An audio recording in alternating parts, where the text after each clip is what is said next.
Hello, everyone. As you are joining, thank you for coming today. I know it's been a busy week, so we appreciate you being here.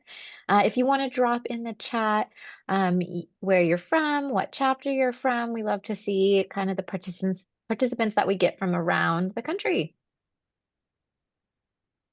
We're going to give everyone about 2 minutes to get in and settled, and then we will go ahead and get started.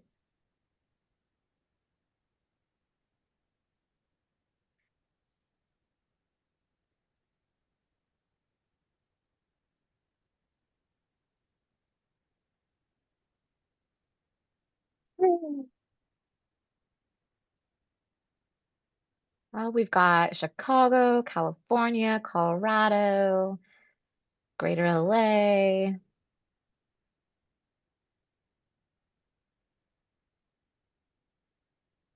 Oh, Milwaukee, All right, Minnesota, Scotland, yo. Scotland. Woo! Scotland. Wow, wow. New York, let's go. Seattle. Ah, Awesome. hi Denise. Are you going to are you going to any Puget Sound stuff? Are you going to the Sip and Pour today? If not, Chicago. let's connect. And happy International Women's Day. I hope you all are able to celebrate your many accomplishments and those of the people around you. All right. I want to make sure that we have plenty of time for this webinar. For those of you who don't know who I am, I'm Mercedes Gamore. I am the Talent and Culture Manager at Cochrane here in Seattle, Washington. We're an electrical contractor. I've been a part of NAWIC for a little over 5 years now, and I'm the current National DEI Committee Chair. I'm really excited to have you all here for WIC Week and for our amazing webinar today. I'm going to give you a little bit of history on WIC Week real quick for those of you who maybe don't know that much about WIC Week. And then I'm going to introduce our speaker. So for those of you who don't know, WIC Week actually started because of NAWIC. NAWIC hosted it back in 1998. And it actually used to be in September, funny enough. But they switched it a couple years after the start of WIC Week to coincide with Women's History Month and International Women's Day. So it helped us like gain momentum and, cover a wider range of topics related to women's struggles in the industry and in the workplace in general, and just talk about the history of women's rights. Often, how do you strike a balance as a working mother? How do you be a mentor? And really encourage networking and connection and community. And now it's grown outside of NAWIC. Many architecture, engineering, and construction companies will celebrate WIC Week. I've seen a lot of WIC Week posts this week, so I love seeing everybody's companies getting involved. With that, I want to roll over and welcome Dr. Thiele Thatch. She is the founder and chief equity officer of Thiele Thatch Consulting. We are so grateful to have met her through Sharon Hidalgo, who was our previous national DEI chair. They have worked together in the past. And we've heard nothing but great things, and I'm really excited to bring her and her knowledge to all of you. She's had a 25-year career spanning human resources, talent management, organizational development, and diversity inclusion. She has had many different clients, and she used to work with the Los Angeles County Department of Health Services, Live Nation, Paycheck, where she served as the head of DEI. And most recently, one of her adventures has been becoming an author. She wrote The Diversity Dilemma, which she will be talking about a little bit today, and I'm sure she will give you information on how to purchase that book. If not, I will follow up with all of you with the recording and a link to purchase the book. But the book offers an insight on diversity's influence on society, culture, and communities. And she's also the creator of Mrs. HR in a Box, a comprehensive, interactive, and virtual learning and resource system designed to simplify HR management. and along with many, many other things and other books. But I wanted to make sure I passed it off and gave her plenty of time today. We will have some Q&A at the end. If you have any questions kind of throughout the webinar, you're welcome to utilize the chat, and we will do our best to read that. And as I mentioned, this will be recorded and will be sent out to all registrants afterwards. So with that, happy WIC Week, happy International Women's Day, and I'm passing the baton off. Thank you. What a wonderful introduction. I do these events just to get the introduction because they're always so encouraging. So that's it. Have a great day. No, I'm just kidding. So thank you so much, everyone, for showing up today, showing up for Justice and Equity Under Fire. Someone mentioned earlier that we're going to have fun. I said, I'm not sure how much fun we have talking about justice and equity being under fire, but we're going to have as much fun as we can and try to be as mindful yet cerebral and mind-opening as possible. I hope that today you will walk away with some aha moments and just really make a decision to be the change that you want to see. And so as we talk about justice and equity under fire during International Women's Day, I just was kind of doing a little research on where we've come so far as women, in short. So, you know, women in America, we have been fighting for our rights for a very, very long time. And it all started in 1848 with the Seneca Falls Convention. That marked the beginning of an organized women's rights movement. So I will tell you, I'm a very proud sorority girl. I've actually pledged last year at 54 years old, I pledged Delta Sigma Theta Sorority Incorporated.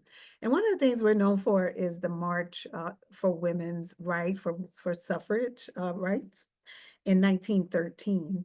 And so, but what I always like to remind people is that it wasn't until 1920 that we were even given the right to vote. So it is now a little over 100 years that we had the right to vote. And then there's so many different laws, but in 1974, that's when we were able to have our own credit card. OMG. So that wasn't that long ago. 1974, 50 years ago, we could not even have our own bank account without a male signature. And I really want you to think about that, just to kind of frame this moment right now in time and in history. When we think about justice and equity being under fire, I just want us to never forget, you know, what our grandmothers, our great-grandmothers, what they fought for, just to have the right to be able to go to a bank and open a bank account. Okay, that's just one of many things. So I wanted to start there while I had your attention to bring us into a place to understand that there is a need for justice and equity. Please go to the next slide. Thank you, Savannah, I believe is helping me. So let's first start really briefly with the definitions around justice, equity, diversity, and inclusion. So I'm going to tell you now, time goes by really fast when I do this presentation, and I want to make sure we have time for you to ask questions or to, you know, whether very personal questions about the work you're doing now, or to give some comments and feedback, okay? So let's go over some definitions. We have justice. So justice is referring to directly dismantling barriers to resources and opportunities in society for all individuals. So I'm a human resources person by trade. I've been doing human resources for over 25 years. And one word we do not use often in human resources is justice. And I think some of you could figure out why. I mean, if you use that word, it kind of goes hand in hand with lawsuits and legalities and legal issues. But the reality is we still need to have justice in our workplaces and in our businesses. And it is a key element of diversity, equity, and inclusion. So we're going to just kind of use justice as the place of, you know, kind of a place to build equity on, assuming that our goal is always justice. We always in this America that we live in, we all want justice. Now, when we think about equity, we think about the fair treatment and access to opportunities and distribution of resources that account for unique needs and circumstances of individuals and groups. So I ask myself all the time, why are people so upset when we talk about equity? So there's definitely a difference between equity and equality, and I'm going to talk about that a little bit more on the next slide. But I just wanted to get your feedback really quick to see who I'm talking to. Why do you think there's so much um so much upset people, so many upset people when discussing equity and justice? What are some of your thoughts? They don't understand what it means. The pendulum swings in society, they don't understand. People don't want to let go of their privileged situation. Fear is definite. They feel they will lose out on something because it is being given to others. People in power tend to think of equity in relation of money. Wow, you are an experienced group because you got some good experienced answers. That is wonderful. Thank you. Oh, perceived ideals. Wow, I don't think I've ever seen so many answers come in. They can't relate. They don't want to upset their comfort zone. Oh my goodness. Well, I am learning ignorance. Wow, they can't relate. Very, very good. Yes, there's so many different reasons. And there's just you've named a lot of them. You definitely have hit the nail on the head. And some of the ones that I talk about is really the fear. I noticed that mediocre white men are scared of not getting special treatment anymore because they can't compete. Wow, that was a mouthful and a good point. So fear of change and loss of privilege. You all kind of, most of the comments went around fear, ignorance, loss of privilege, things being taken away, misinformation, misunderstanding, guilt, denial, and discomfort, identity politics, and fear of being labeled or canceled. So you got it. You got it. So I want to say this. I started with the example of just being able to go to the bank and open up a checking account since 1974. Prior to 1974, everything you just put in the chat existed and were reasons why women should not have access to bank accounts, right? The same things you put in the chat, ignorance. What if a woman had access to a credit card? The whole world would blow up. What would if a woman had access to a check? Then how do I know she won't take all my money and I won't have control over her? So think about it in that way. I always think about change as when I was kind of growing up in corporate America, people still smoked in the workplace. That was the norm. We want to change the norm. Imagine if someone came to your workplace and started lighting a cigarette and brought their ashtray. That is totally out of the norm. We are changing the norm when we talk about justice and equity. In 1974, 1973, and prior to that, the norm was women had no rights. It was unheard of. And so we have to stay in this place of culture change. I love what you put in here. Culture change sounds scary. Yes, it is scary, but my whole point is it's necessary.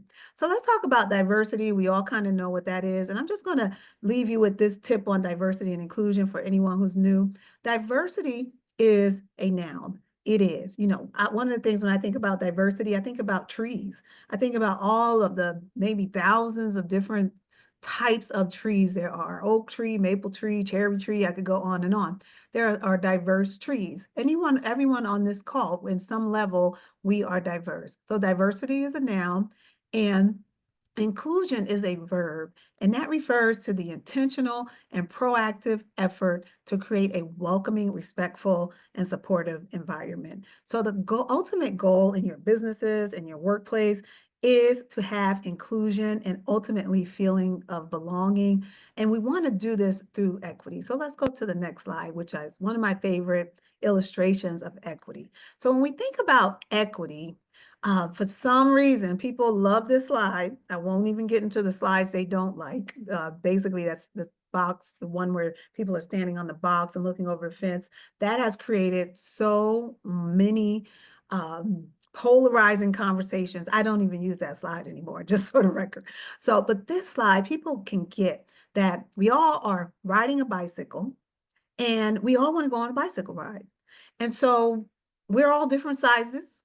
We all have different abilities, but we all cannot fit the same size bike. Often, if you want to have a great experience, that bike will have to be modified. So if you look at equality, equality focuses on treating everyone the same. We see this now in our culture where people are fighting against equity and they're saying, well, we should just judge things on merit. The problem is, and I won't get into it today because you're going to have a follow-up on this conversation in upcoming weeks. However, it's really important to understand there is a difference between equity versus equality. Equity is a more nuanced and proactive approach to social justice. So there's that word again, justice, as it takes into account the historical and systemic disadvantages that certain groups may face and seeks to rectify them to achieve a more just and inclusive environment. So bottom line is, in order to really celebrate equity and understand equity and make sure there's equity, you have to recognize and admit and address, or however, whatever words we want to use, you have to acknowledge that there were disadvantages for certain groups. So easiest example again, 1974, finally received the ability to go to a bank and open a checking account. What did that create for women as we were trying to move into the workspaces?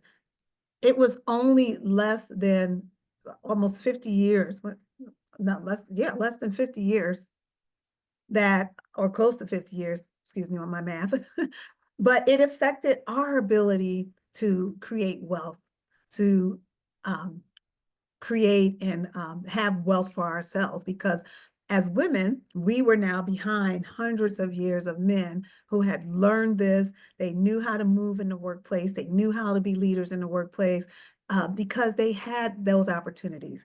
We can instantly look at this from a lens of not just gender, but ethnicity, race, abilities, kind of fill in the blank. So this is the difference between equity and equality, and it is so important to understand there is a difference, because this is truthfully what's under attack.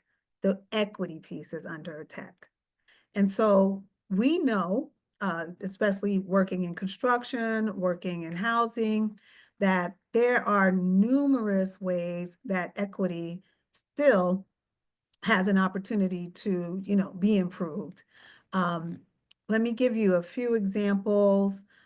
So for example, flexible work arrangements are still an opportunity for more equity, making sure people have access to fair housing, access to fair contracting and contracts. And so there's so many different opportunities where we have not arrived. That's the ultimate point. Let's go to the next slide, please. So why does justice, equity, diversity, and inclusion matter? Well, I wrote a book about it, and I am looking forward to sharing that with you. At the end, I'll tell you more about it. But I wrote The Diversity Dilemma because the fight for justice and equity is still under fire. I wrote it, actually, was published last year. I think it was February of 2024. And when I wrote the book, it was really a guide. I call it a survivor's guide for people who are trying to do this work like you. You're out here, we're not always together. You have your community, but when you're out there by yourself, you're finding yourself fighting for equity, fighting for inclusion, in circles where people make you feel like maybe it's me, maybe I'm imagining that there isn't any fairness and, fill in the blank of those things that you're doing, right? And so I wrote The Diversity Dilemma because I wanted to make sure people were equipped with the language and with best practices on how to deal with equity and inclusion when you really want to do that work. So diversity efforts are being challenged, DEI programs are being scaled back, and the progress that we've made, not just for women, but for all different races, national origin, sexual orientation, all of that is at risk. So too often the conversations around diversity and inclusion feel like just corporate formalities, like a checkbox, rather than real transformative change. And I truly believe, I do this work and trust me, it is exhausting a lot of times, but I truly believe that if we could touch one person, we really can change the world. I am just one person that made a change in my organization at Live Nation. I was the very first person to create the diversity, equity, and inclusion division at Live Nation, which is still in effect today. So if I didn't step up, and at that time, and I talk about it in my book, at that time, I was told I'd get fired if I was to talk about inclusion and diversity. And so I put myself at risk to make sure that there was a change. I knew we needed to shift the narrative. And that's why I embrace justice, equity, diversity, and inclusion. And I just want you to know it is worth fighting for. For generations to come, we need to continue to keep talking about this, even though we know that we are now living under an administration who really does not want to have an open discussion. But I'm here today because there are people who do want to have an open discussion. So we're going to focus on that. So today we will unpack how we can be a part of the solution, how we can stand up, speak up, stand out, and drive real change and do it with courage. So if you're with me, put a fist bump in the chat. Looking for my fist bump. Okay. Quietly stepping out. Thank you. Oh, that's somebody else. Every person there, I got my fist bumps. All right, there we go. You got to get, yeah, you might as well just get that fist bump out and get ready to use it this year. You're going to need that. So keep your fist bump emoji out. Let's go to the next slide, please. Thank you so much. I feel don't you feel like you got a team of people with you? So there's been so many key legal changes in 2025. And these key legal changes, again, I won't get into it in depth because there's going to be what I've heard coming up soon. You're going to really dig into some of the key legal changes in your next WIC meeting in your next time. So right now, I just want you to be aware that there are federal and state employment law updates all the time. Even before the new administration came in, there's always new laws you should be aware of, everything from minimum wage to how salary is disclosed through salary transparency requirements, which is super, super, I can't even express how big this is in California, especially. So I know we have people all around the world on this call. I want to challenge you to take a minute to Google or Chat GPT. What are your salary transparency laws? Because that is a tool and a kind of weapon, I want to say. I don't like the word weapon that much, but the best thing I could say is a weapon that you can use for equity. So knowing if there are salary transparency requirements so people can know how much they're being paid and they don't feel like they're being paid less than someone else in the organization. And bottom line, that things are equitable. Equal employment opportunity laws. So there are equal employment opportunity laws that are still in effect. And then there's some that people are, the administration and other states are trying to roll back. You have to know this in order to be in the fight for justice and equity. So what I would like to do is connect with you all later. I'll share it with the planners, but give you a little cheat sheet of these laws that affect diversity, equity, and inclusion and could be a starting point for you. And then you want to also know if there are any DEI program restrictions in some states. So just a little tip for everyone, a little information. I have my PhD in public policy because I decided that policy and law is where I could do the best fight. understanding what policies are, understanding my rights under the law, understanding employment laws. And so I just want to give you a tip. The best way that we can move equity, inclusion, and diversity forward is understanding what policies. If you're working with government contracts, if you're working with, you're a contractor for a large organization, maybe like Dell or somebody. I'm just actually at a conference and Dell is here and they're big DEI supporters. Just want to make a note of that. Also, Nationwide is the host here and sponsor, big DEI supporter. So understanding if you have contracts with large companies like that, what are their policies and how can you use them to ensure that they remain equitable? Let's go to the next slide, please. So just want to tap on and touch on the executive orders because it's very extremely confusing. And I want to say anytime things are confusing, there is a reason that you must stop and pay attention. And I will use this word with full pleasure. You must stay woke, okay? Because wokeness is good. Woke equals good. I just want to say DEI equals alive. And DEI is not dead. And being awake means that you're understanding what's happening around you, not just for yourself, but for your children and your community. You do not want to sleep through things that are affecting you, your children, and your community. You want to stay woke. So no matter what you're hearing, take it up with me later if you want, but you want to know what these executive orders are. You want to know what's happening because change happens locally before it's going to happen nationally. It's going to affect your community first. And so let's talk about this. I'm not going to get into detail because again, this is going to be addressed in another meeting that you're going to have. But Order 14151, this one was ending radical and wasteful government, DEI and preferencing.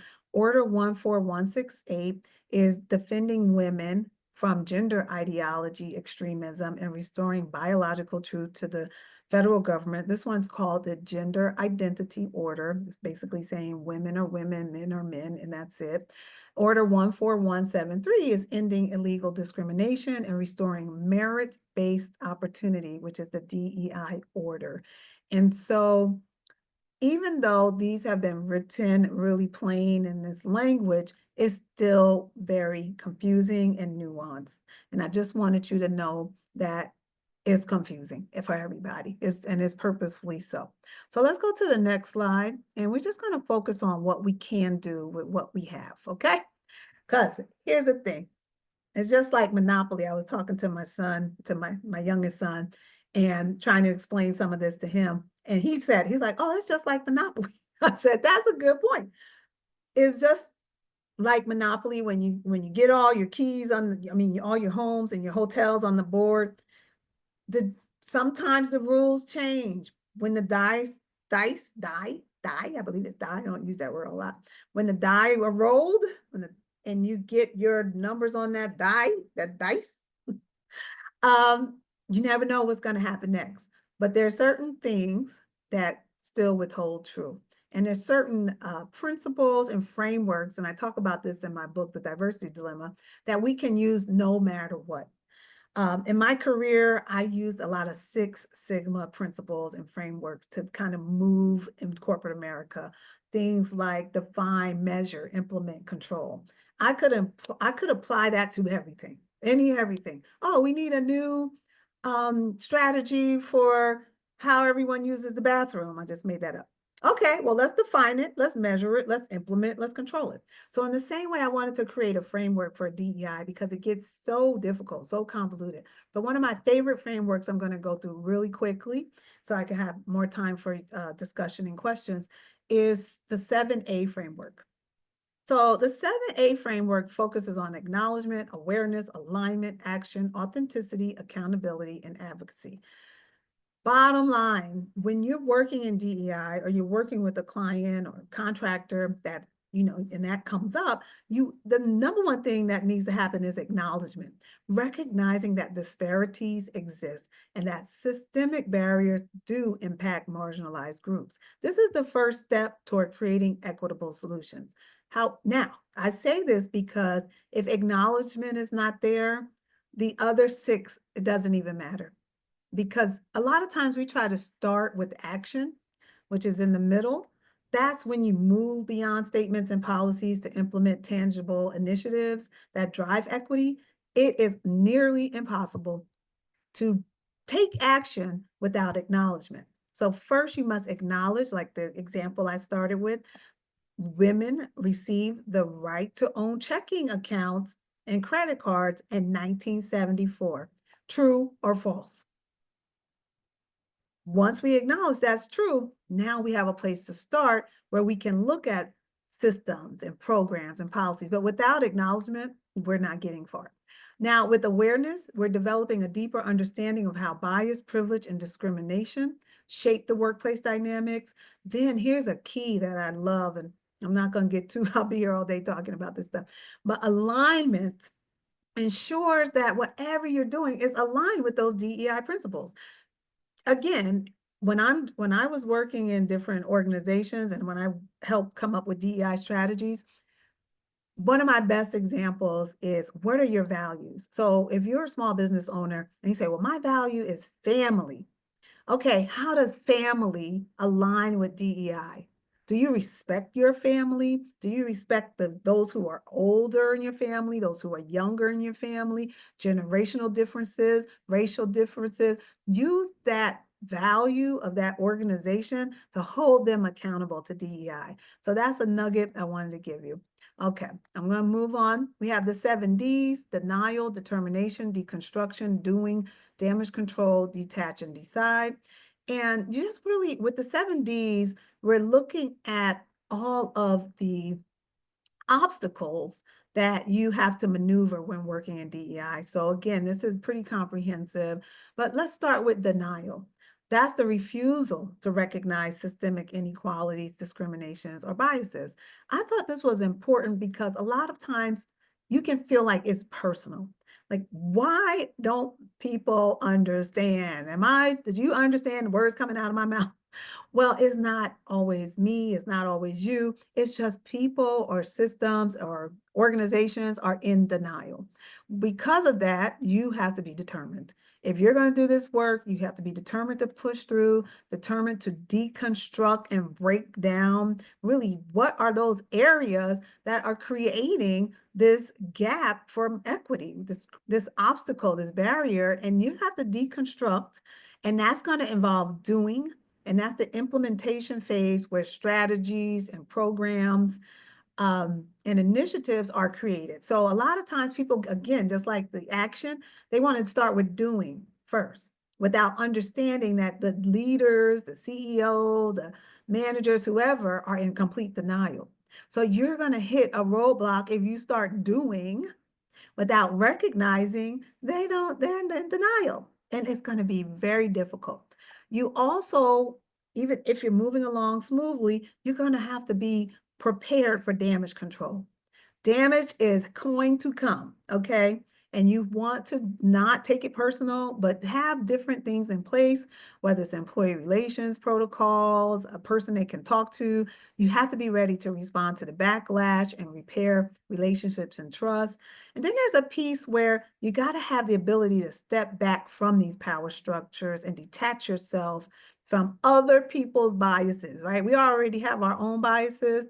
We already are working in very uncomfortable spaces. So there is a level where you have to have a healthy detachment, and then you have to make some decisions on, is this the work you want to do? Does it align with you? So the D's are really like let's have a real heart-to-heart on what's really happening. Let's go to the 7 R's, which is my absolute favorite and what I end the book on. So this is what I walk away with after all these years of doing human resources and equity work. And it's, you cannot help people unless you have your own oxygen mask on. So one of my favorite images is, and I love tea, I love sipping tea, and I love talking about the tea, okay? But you want to give from the saucer. I remember when I first said that, that felt so selfish. In order to be selfless, you have to be selfish. In order to do this work, you have to take care of yourself. There's no negotiating that. And number one, you have to get rest. You have to make sure that your cup is not just full, but overflowing so that you give from the saucer. Even I tell my mother that, like, okay, people don't like what I say. I'm like, Mom, you're gonna get from the saucer. When my cup is overflowing, that's when I give it to my mom and to my family, right? And so get your rest, restore yourself, rejuvenate yourself. Restoration is repairing harm. And then rejuvenation is renewing that energy, making sure you're fostering hope and inspiration. But you can't foster hope and inspiration if you don't have it yourself. Building relationships across the organization and with clients, like-minded clients. I love this relationship with NAWIC that I have now, right? I have women in construction who believe in diversity, equity, inclusion, and justice. I am not alone, right? A lot of times you can feel like you're alone. So relationships are so key. And then remembering, I thought this was important, especially to me, because I think about my grandmother, how hard she worked. She had 2, 3 jobs at any given time just to keep a house over, roof over her head. And I think of her every day. I'm literally wearing her ring right now. And remember our ancestors, remember the sacrifices. Every single one of us in some way have fought for equity. If we live in this country, every single one of us are part of that fight for rights and equity. So thank you. And the last two is recalibrate and reinvent. So you want to, data is key. Data is king. Data is queen. You want to assess your progress. You want to identify what's working and what's not.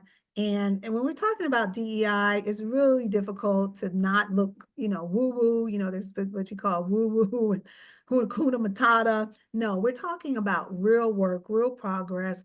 And through that, we have to assess the progress through recalibration. And last but not least, we're always reinventing ourselves. So with this new executive orders and comments about not being woke and this ideology of diversity being negative and polarizing, we're going to have to reinvent ourselves. I'm not saying we have to suppress ourselves or use different language, but we're just going to have to make sure we're embracing innovation and new approaches to equity and inclusion, and to ensure that these efforts match the social and business landscapes.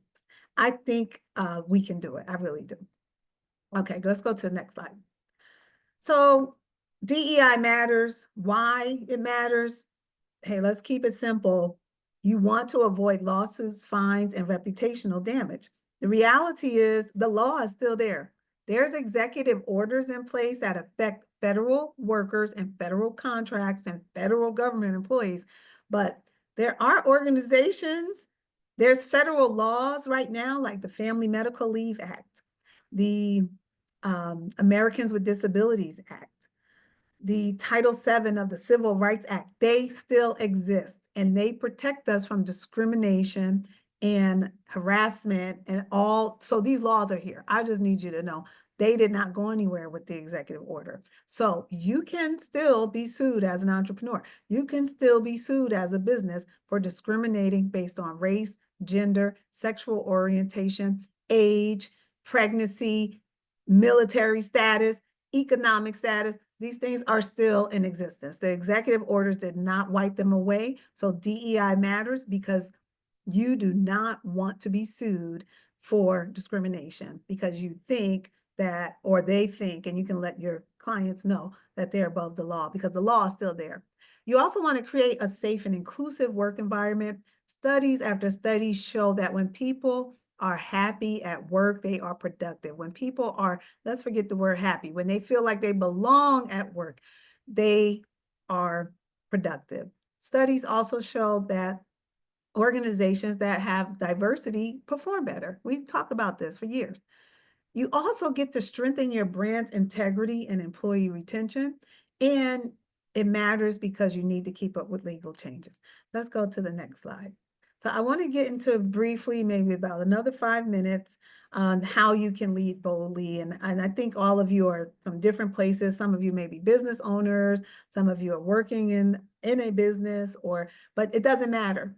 Each and every one of us, whether we're an entrepreneur, individual contributor, CEO, you have a responsibility to lead boldly and to shape what equity is going to look like in your world, right? And so you want to strengthen inclusive hiring and recruitment. If you in any way make hiring decisions, if you're the person who calls the person for the applicant for the appointment, you have power to strengthen inclusive hiring and recruitment. If you write the job description, you can make sure that job description, especially if it's mandatory in your state, that your job posting is compliant with the salary range. So people of color and people with a different ability, they don't have to guess what the salary is. You can implement blind resume screening. You can use AI hiring tools to make sure your system isn't discriminatory, and you can look at diverse hiring pipelines. So if you have an open job, you can change the way you do business by opening up that pipeline, not just hiring someone because they're a person of color, but opening up the pipeline so you get more people of color. Let's go to the next slide. And people of all different ethnic and all backgrounds, more diverse people.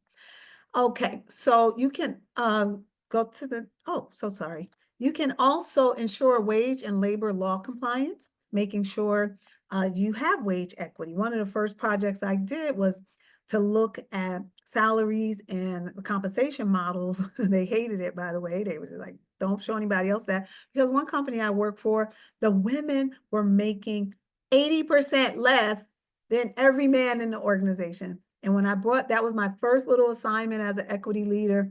And they were like, please put that away. Don't ever tell anybody. And I don't think they ever changed it. Okay. They didn't want to change it, but you can change it if you have the ability.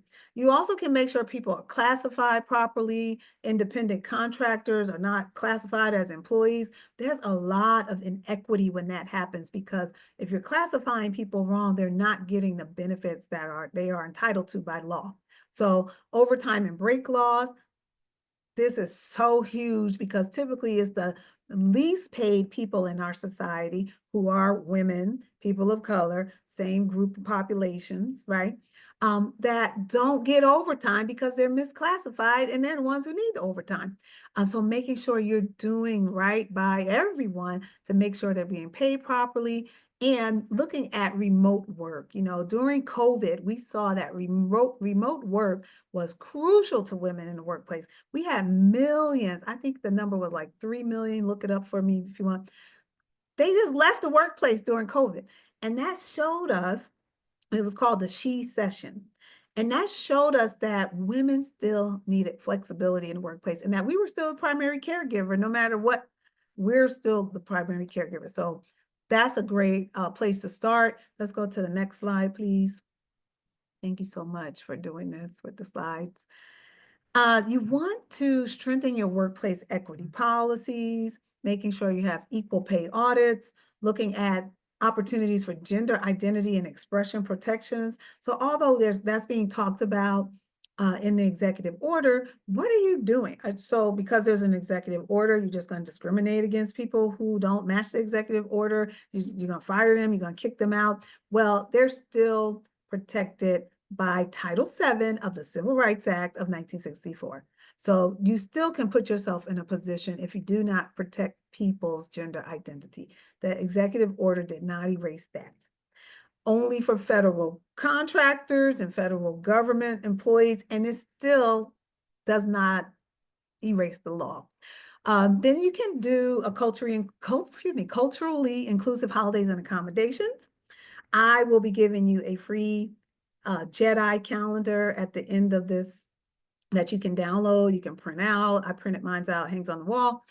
And you can celebrate culturally inclusive holidays. And whether you can give the time off, maybe it's just recognizing it in an email. That goes a long, long way to recognize people and make people feel they belong. And then you have the workplace accessibility improvements. I work for one organization, And it was very obvious. We were getting complaints from applicants that that were in wheelchairs, that they could not get to the interview because we didn't have a ramp. And that organization, unfortunately, did not want to install a ramp, and they were not in compliance with the ADA, which is the Americans with Disabilities Act. However, I had an opportunity to bring it to their attention. They had an opportunity to improve it. They didn't do it. And you also have an opportunity to make a change. Oh, I like that. A floating holiday program can be a good way to let your team take off and choose what holidays they celebrate. I agree. Okay, I'm about to wrap it up. We're going to go to the next slide. So what DEI training programs are legally allowed in 2025? Ask yourself, that's a question for you to ask. What content do you have now that may violate new state laws? So you may want to just go through and make sure you're not in violation. If you have federal contracts, how does that apply to these new federal executive orders? Again, they're going to dig into that a little more on the next meetings. How to educate without breaking compliance, and bystander intervention and inclusive leadership training. So these are ways to look at your training and look at how you can improve it. If you want to, please go to the next slide. One of my favorite recommendations, and I don't think you can really make a lot of change without doing this, and I have to, buckle down myself and do this often, is conduct an HR and DEI policy audit. Taking time, which none of us have, it seems, but taking time to look at removing biases. What are your hiring practices, rather? And how can you remove bias out of your hiring practice? What are the workplace policies? What does do you have a DEI program? And if so, what are you talking about? And then basic employee handbooks. Are your employee handbooks thorough enough to tell your internal people and external people who may ask when you're going for contracts, that you support an inclusive and equitable environment? Let's go to the last slide, because I've been talking the whole time. So this is what I wanted to say. To take the very next step, you can contact me for a complimentary consultation. I usually give them 15 minutes of just ask me anything for free. And for this group, if you reach out and let me know you were with NAWIC, I will mail you an autographed copy of the Diversity Dilemma book for your library. Also, you can contact me at thiele@thielethatch.com. I will put it, maybe someone can put it in the chat. And right now, before we run out of time, I'm going to put a download for you in the chat for the free calendar that me and my team produced, that you can have, because I remember when I was doing this DEI work, I could never find all of the DEI, hopefully that worked. I don't know if that worked. That didn't look right. I'm just opening it up now. So I'm just opening up the attachment to see if I could put it in the chat for you. Let me try that again. Not working. Okay, I'm gonna, can we get a copy of the presentation? Yes, that's fine with me. I actually sent the presentation to Savannah, who's running the presentation now. So please feel free to share it with the participants, Savannah. All right, well, thank you so much. It's not over. I want to open it up for questions, comments. You can come off mute. I love this part. This is my favorite part, actually, is to talk to you. And I'm just playing around trying to give you a download to this calendar. I don't know why my link that I had isn't working when I put it in the Zoom. Look, it's giving me this gobbledygook stuff. All right. Any thoughts or questions? I saw a lot of things happening in the, not working. Okay, I'm gonna do that later. Any thoughts or questions? I see a question and answer. I see something there. No open questions. Okay, answered question. Good. Okay. How do you explain to concept of allyship? Ooh, okay. Well, That's a good question. I actually haven't had to think about the concept of it much. I think in general, there's so many ways to be an ally. When I think about ally, I am an ally for millennials, okay? I like to think we can be an ally wherever we are, where we decide that we're going to take the lead position and really advocate for another person. It's not just about, again, race and gender. It's also generational. It can also be around age. I find myself advocating again for millennials. I have 3 millennials. And in the workplace, I find myself making sure I'm educating leaders that some of the things we say about millennials are discriminatory, calling them lazy, calling them, slow or selfish, or all the things that I'm sure some of you have said about millennials on this call. And so the best example I can use is I am an ally for those who are not in the room. It's similar to sponsorship when you want someone to be a sponsor for you. But as a part of the allyship role, I have to stay educated and invest in knowing what do millennials need. Thank you. Yes, millennials, they teach me to work smarter, not harder. And they're very empowered. Like, so as an ally, you're looking at those positive traits, you're looking at those unique traits, and you're promoting that for them. So now let's say in terms of Black women, I'm a Black woman. If I had a white woman who's going to be an ally for me, I don't want to teach you how to be my ally. You, as a true ally, you're invested in learning about me. So when you have an opportunity to educate someone about a Black woman or about a millennial, excuse me, you are able to, with the knowledge that you have, educate others about their place in this world. That's the best way I could say it, because it's a very broad question. I mean, there's so many different ways to be an ally, but I think my biggest takeaway throughout these years is that you have to determine how you're going to show up as an ally. It's not for the people or persons that you're trying to represent as an ally to teach you. You have to teach yourself. So in the same way with millennials, which is an example I use, I can't say, well, tell me why you like, well, explain this. I mean, that's very exhausting. My kids don't want to answer all these questions. I need to immerse myself into their anime. I need to watch an anime, right? They love anime. I don't love anime, but I'll watch, Spirited Away and all different animes and learn the different, right? Because that's important to them. In the same way, you have to open yourself up and immerse yourself into that culture, into those experiences, so you can be a real ally. But if you're not doing that, you're not going to be an ally. You're not practicing allyship. Thank Hey, you, Pam. Dr. Batch, we do have a question. Okay. Victoria asks, can you please recommend some books that helped build your mindset that I can implement in my DEIB practices, which your book is next on my list. So stoked. Okay. Of course, number one, The Diversity Dilemma by me. The 4 A's, the 7 A's that I talk about really came from my good friend Stacey Gordon and her book Unbiased, UNBIAS. Really good book.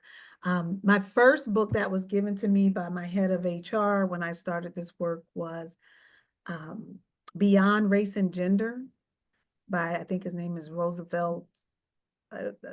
I'm so tempted to say Theodore Roosevelt, but that's not his name. The name of the book is, sorry, Beyond Race and Gender. His name is Roosevelt something, you'll find it. One of the best authors that I just read I've been reading this book for almost a year, and that's Caste, C-A-S-T-E by Isabel Wilkerson. I don't have any other words for that. And then you have the one really important one, just on the tip of my tongue. And they also did a Netflix special about, yes, Beyond Race and Gender. That's it. oh goodness, of course, I don't have, I need to have a cheat sheet, but let me put together a cheat sheet so I won't just be guessing all the different books, but all of those I've read. The movie is actually on Hulu called Cast by Isabel R. Roosevelt Thomas. Thank you. I wanted to say Thomas Roosevelt. I just was stuck in my head. R. Roosevelt Thomas. Thank you. Yeah, that was the very first book I read. And, I also recommend going to YouTube and looking at different TED Talks. That's where I started. When I started in DEI and I was given this role to lead the charge for 15,000 employees by myself, I didn't honestly know what I was doing. I did not. I really didn't. So I went to YouTube and I found Vernee Myers. Vernee Myers, she coined the phrase, diversity is being invited to the party and inclusion is being asked to dance. You probably heard that now. And that's from Vernee Myers. And she became my mentor. I reached out to her. I found her on a TED Talk. Then I reached out to her. I said, could you meet me? I don't know what I'm doing. And she met with me and she helped lead my executive trainings at Live Nation.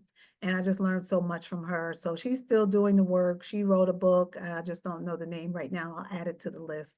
So I'll make a note to send all of you some books. There's a lot. There's a lot, but those are the main ones I've been influenced by. Thank you so much, Dr. Thatch. There's one more question. Okay. And Pauline wants to know, how can women prepare for working with AI in workplace? And will they need some upskilling and new qualifications through the companies that have reduced their training budgets? Ooh. Well, I use AI a lot. I want to tell you a little secret. One of my team members, this presentation you saw was created through an AI. I didn't do it. She did it. And I said, because when she sent it to me, I said, that's an AI. It's through Gamma. I think it's GAMMA. And this is what I wanted to leave you with. AI to me, it's a little scary. However, it's one of the most powerful tools we have that has been creating an equitable playing field. Because I can go to Gamma, I can go to ChatGPT, and if I ask the right questions, I'm just as smart as anybody else who asks the same question and get the same answer. So that Pam started using Gamma. Yeah, and this deck that you saw today was used through Gamma. One of my team members did it in like 3 minutes. So how can women, I think the best way to think about it is how can we use it to propel ourselves into this new era? And to separate ourselves, instead of wasting time, a lot of times as women, not to sound, stereotypical, we still get caught up in perfection. We're not going to present something until it's perfect. We're not going to go for a job until it's perfect. But I think, again, that since AI is leveling the playing field, I personally save a lot of time running things through AI and knowing that it's perfect now. It's like, okay, let me make sure this is good. So I can give it prompts, simple things like write this email and I want to make sure it's grammatically correct. So that was one of the things I struggled with in terms of imposter syndrome growing up in the inner city of Newark and East Orange, New Jersey. I had, my own vernacular and always afraid I'm saying X instead of ask, and it's just like, just too much. So now those hangups through AI, it's so easy. How do you pronounce that? How do you write that? And you just, in less than a second, time that I had to take the bus to the library back in the day, now I can just put it in. So think about it as leveling the playing field. Think about it as creating strategies to take you to the next level that typically we did not have access to in the past. Before, we had to get invited into these rooms. We had to look for signs and wonders to get information. And now we have access to that information, which is extreme. Information and knowledge is powerful. So I don't know what else to say about AI. I love it. I might regret it one day. If somebody said EO, East Orange, hey. So that's all I have. Any other question? We got 30 seconds. We certainly do. And Dr. Thiele Thatch, thank you so very much for sharing your wisdom, your knowledge with us. I hope you have a wonderful International Women's Day. I hope you all do. Thank you for inspiring us and reminding that we hold the power to our future, and that it's through our own education and being sponsors for others, being allies for others, that we can spread that good positive influence. Thank you so very much. Everyone, we look forward to wishing you a wonderful WIC week, and thank you so much for attending. Be on the lookout for our next email with your next DE&I education topic. Have a wonderful day and a wonderful weekend. Take good care of yourselves and feed others from your saucer. Bye-bye. Thank you, Dr. Thatch.